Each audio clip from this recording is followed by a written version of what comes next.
men are going to come along and want to teach you things. Doesn't make them any smarter. It's being called the best sports show on television, and it's about chess. The Queen's Gambit has just set a record as the most watched show on Netflix, and chess writer Matthew DeBoard explains why. On Day 6 with Brent Bambury, this morning at 10:30 in Newfoundland, and on the CBC Listen app. Coming up later today, it's Quirks and Quarks with Bob McDonald. Do you see the same purple I see? Today you'll hear how neuroscientists have, at least in part, resolved this long-time philosophical and barroom debate.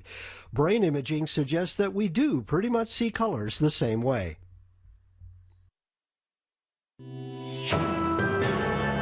This is World Report. Good morning from CBC News. I'm Marcia Young. Iran is vowing revenge this morning. A top Iranian nuclear scientist has been killed. Mohsen Fakhrizadeh was shot in his car on a road outside Tehran on Friday. Iran blames Israel for the killing, calling it an assassination. Rebecca Collard reports. Protesters in the streets of Tehran today burning American and Israeli flags.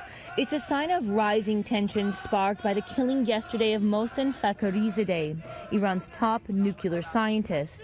He died after being attacked by gunmen outside Tehran. Iran's leaders are blaming Israel for the killing and pledging revenge. Israel has not commented on the allegations. Iran's President Hassan Rouhani said today Iran would respond at a proper time, raising speculation about what that means. Abbas Aslani is an Iranian political analyst. But I think Iran has no option but to respond to this. If it doesn't, I think this will bring a bigger danger of further actions. But Aslani also says that if Iran does respond, it could set off regional tensions, resulting in armed conflict between the regional foes. And right now, Iran doesn't want that. After years of the Trump administration's maximum pressure campaign, there's hope in Tehran that incoming President Joe Biden will try to revive the 2015 nuclear pact and remove crippling sanctions on Iran. But that is not what Israel wants. Israel sees Iran as its greatest threat and may be using the last days of Trump's presidency to provoke Iran into doing something that would make it hard to warm U.S.-Iranian relations.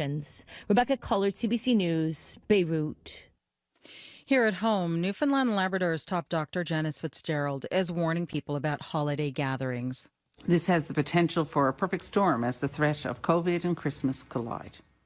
Health officials in that province reported 4 new cases of COVID-19 yesterday.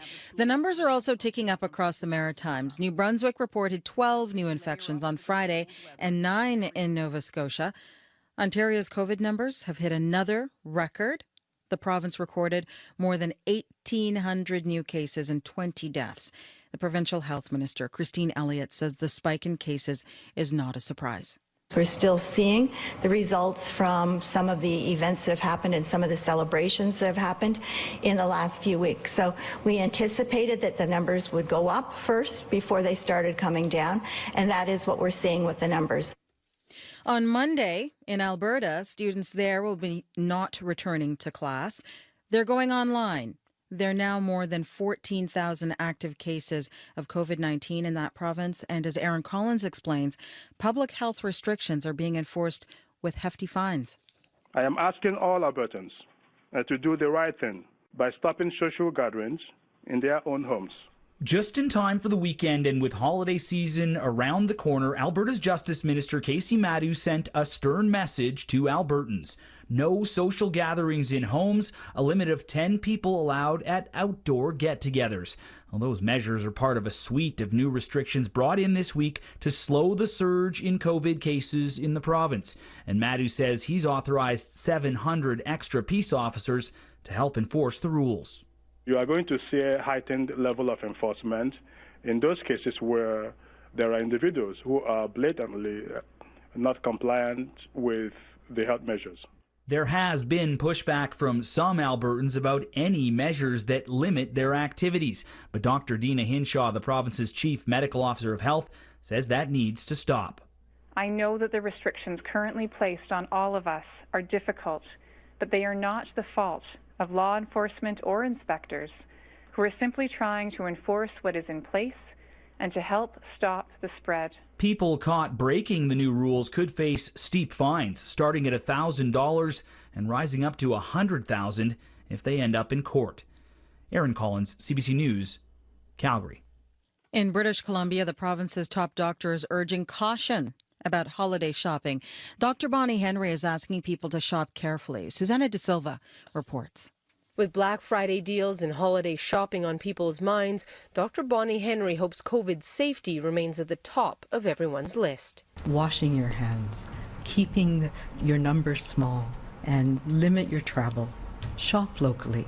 And after her order last week, that also means a requirement to wear masks in public places, an order that led to some violent confrontations. A man is facing assault charges for spitting on a hotel employee in Nelson after being asked to put on a mask, shortly after the employee had a heart attack.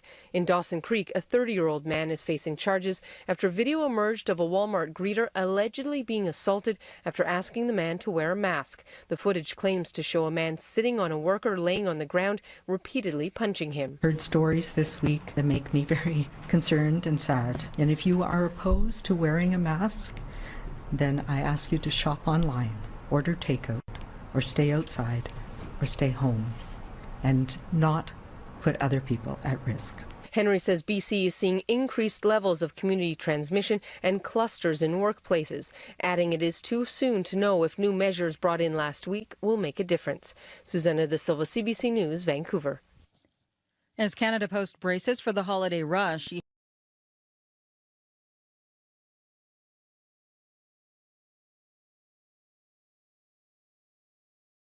Iqaluit's post office is already facing a backlog, and now the corporation is promising long-term changes to mail delivery in the north.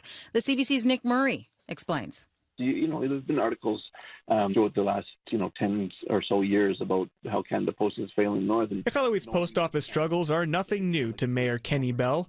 A lack of P.O. boxes for the city's 8,000 residents, a community reliant on Amazon Prime for almost everything, and an understaffed post office it has long outgrown, forcing people to have to go to 2 locations to get their packages. We want them to have one location, and serve the community better. But it's a good step in the right direction as they try to find a location. Still, Bell, who's one of Canada Post's longtime critics, is optimistic. Discussions with the company led to the creation of a special Canada Post team dedicated to fixing Iqaluit's mail.